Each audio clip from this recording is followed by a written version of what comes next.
You're watching The Vibe, news for you, the students, informing you about your school community. You're live now on The Vibe. Good morning and welcome to the Vibe News broadcast, coming to you live from Video and Animation Lab, where we'll cover all your news needs. Our team is here to give you the weekly scoop all the way from natural resources to our academic halls. We cover the news from inside and out the Career Center. Now for our first official story, parking at school can be very difficult. So let's drive through our parking lot predicament and see what we can do to steer clear of accidents. Parking in school lots can be difficult and annoying. People tailgate, they drive too slow, and kids run into the lots without looking both ways. People have a grace period where mistakes can happen, but when the mistakes become too great, accidents happen. Main cause of accidents is usually people not looking where they're going, not paying attention, looking at a phone. Students try to pull through, right? Because you can park like two cars and they'll try to pull through and make a turn. Maybe because they just aren't skilled drivers yet, they make that turn too soon or too tight, end up tearing off front bumper or fender, usually in the process, and those are the other kinds of accidents that we see.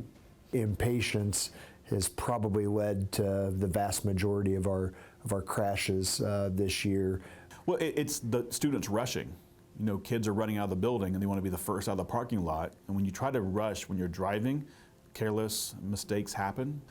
And they don't watch all their blind spots and they don't take their time. Speed in the parking lot, people driving too quickly, too fast. I would also say some of the biggest issues we have are when student drivers cut too sharply when they're turning, when they're trying to pull out of their spot, and their car will end up clipping another car. Bad drivers aggressively push their way out, causing problems and traffic jams for others. It used to be we would let the front row go first and then every row would then follow after that.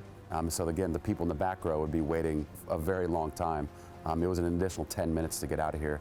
And then Mr. McKnight, the director, and some of the other administrators, we kind of whiteboarded it out. We did some thought experiments of, well, what if we had the front rows go around the back, and then the back rows come up out the front exit up to your innovations. Kind of controlled chaos out there. We also have parents lining up in the back of the building as well as the front.